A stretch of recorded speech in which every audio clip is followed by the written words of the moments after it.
Good morning, mga friends. May pupuntahan tayong binyagan sa Manila. Kaya kahapon namili tayo ng mga gift para sa baby.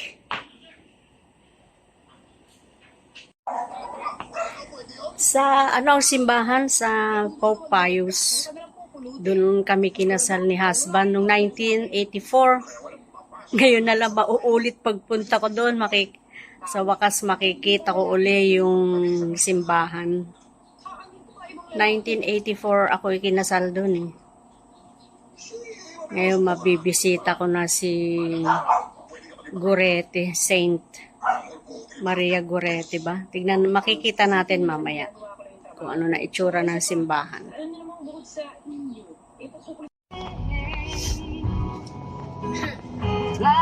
Minum ka ng gamot?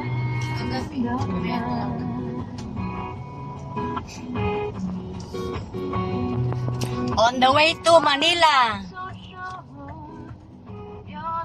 Magkaanak ng binyag.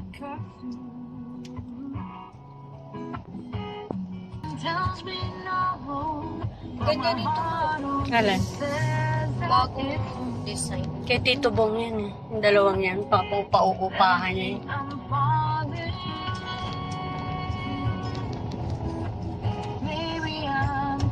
Karoon mo kaya ko pa yun.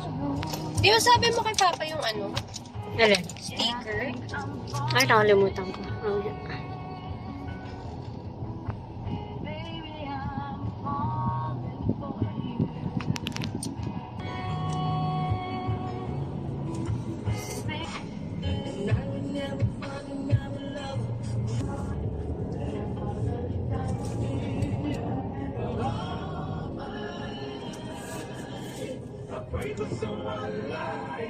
Pabalik-balik ang mabahong amoy. Hindi naman pwedeng araw-arawin. Freshness in between car washes up to 45 days. Iklip ang Abby Pure para sa pangmatagalang freshness. Get ready for a musical experience featuring the classic songs of OPM legend Ogie Alcacid in How about some dog trade? Well, you got that too. So why don't you join us every Monday, 2 p.m. with Tina Ryan and Doug Coach Francis. On Metro 89.9. That's in the city. You're coming in with your friends. Friday Madness. Magic 89.9.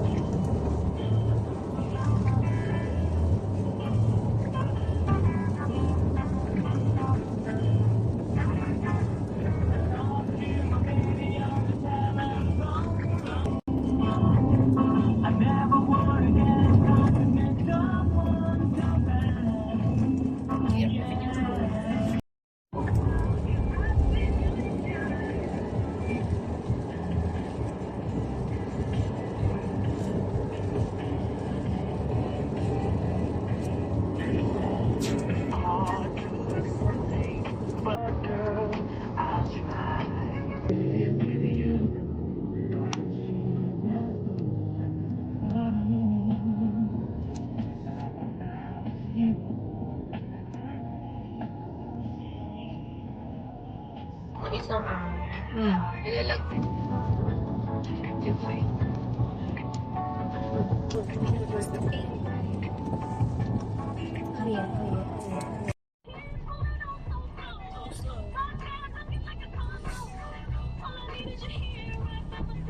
Mason konting lang. Oo, Usually, kasi may mga ang mason ganyan, kasi very rare lang, konti lang mason dito eh. Yung may mga ganyan sticker, yung malalaking sasakyan. Fortuner, gano'n.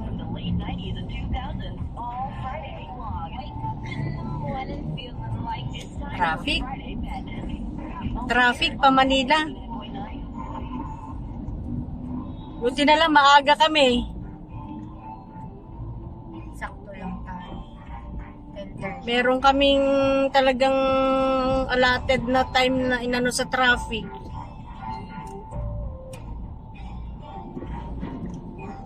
Huwag lang tayo maabot ng alas 7. Ano kayang station niya ng ano? Along LRT station. After ng Baklaran, ano yung unang ano?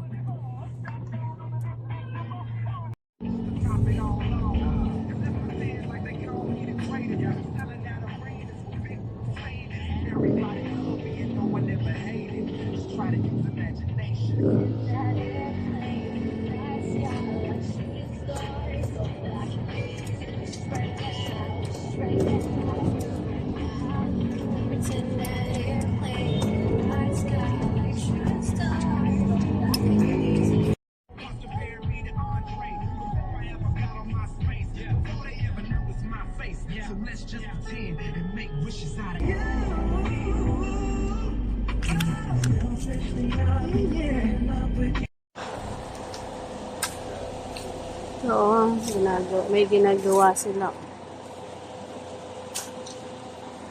Ito yung Duretti.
Ala ko isa lang. UN Manila.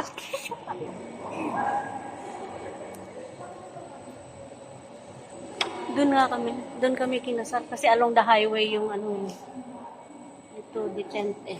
Virtual Cup. Bato 12. Ah, Ayos, PM. Para ko kami.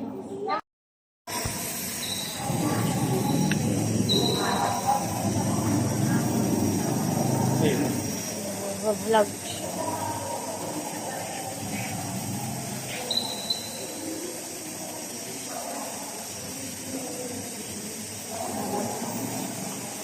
Pause muna po. Bale eh. Ano? Ikaw mag-picture kay Bing. Paano yun? Nakatingala talaga eh. Natingala pa kami. Uy, ma! Bi! Hap! Bibi! Bibi! Uy, dito! Na! Uy! Bigat siya! Next! Oo, kay P.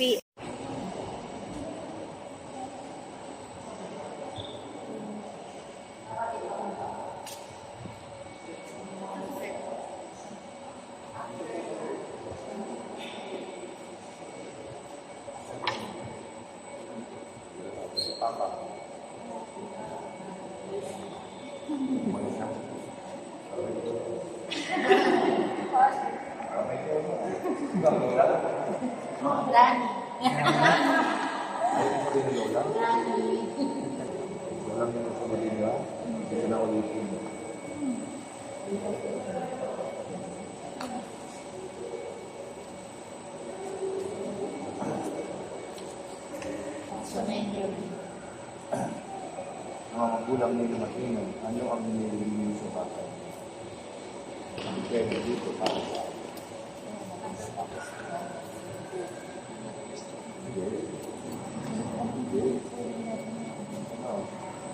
para Binyagan.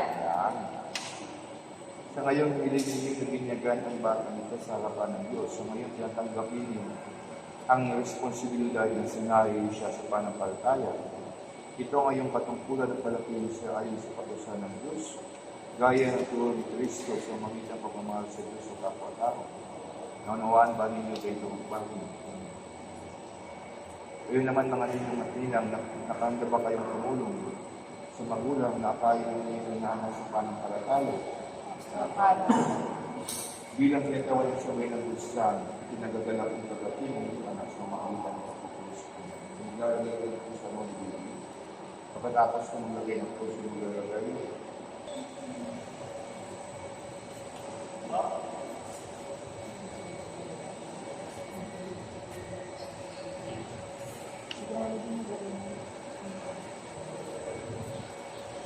sumayin niyo ang Panginoon. Pagpasa sa Kalibanghelyo ay sa Marcos na puso. May nagdalang ng mga bata kay Jesus kung mabilinig pa niya sa mga inyong kamay. Ang tandaan ninyo, ang sino mang hindi tumatanggap sa pag-aari ng Diyos tulad ng isang maliit na bata ay hindi mabilang sa pinagkalian nito. Pinalong ni Jesus sa bata at ang kanyang pagkakas sa kanila pinagkaras.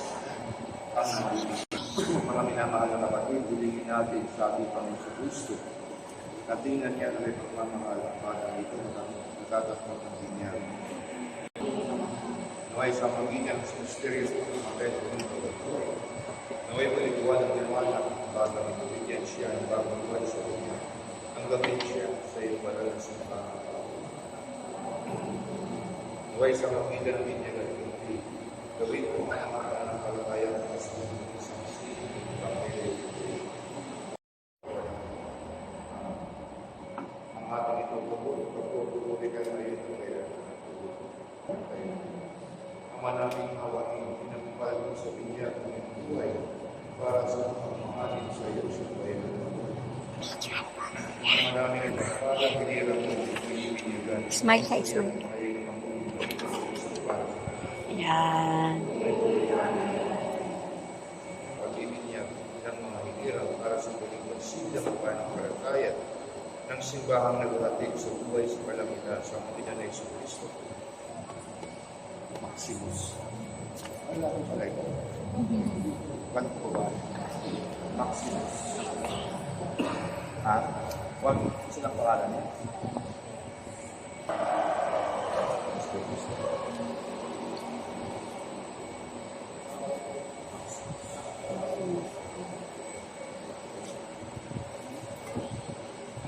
Ganda po yung maging matatag nawa ang batang ito sa kanyang pakikisa kay Kristo Hari, Parang Propeta, ngayon at magpakailanman.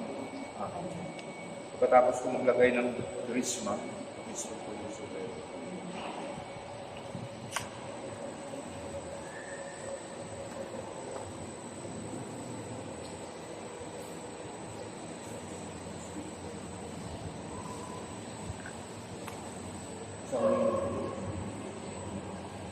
Pasa ko sa kanila.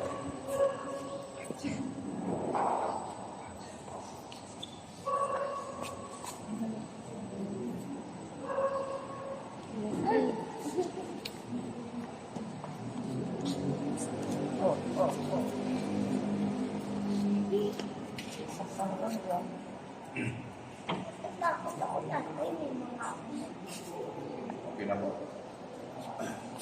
Ang damit pang binyag, isa na muling pagsilang kay Kristo, kakilang karangalan ng mga anak ng Diyos, naway manatili ugas walang bahay ang yari ang Diyos sa ngalan ng mga anak sa Diyos. Congratulations. Iya, muna. Sabi.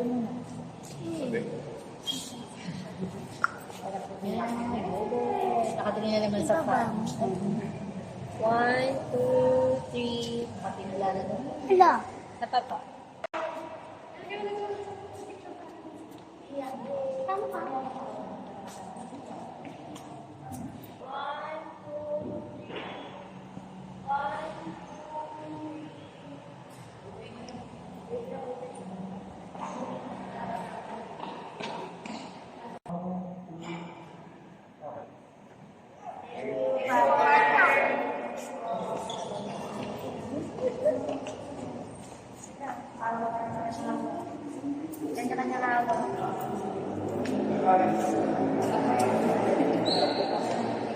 Wala.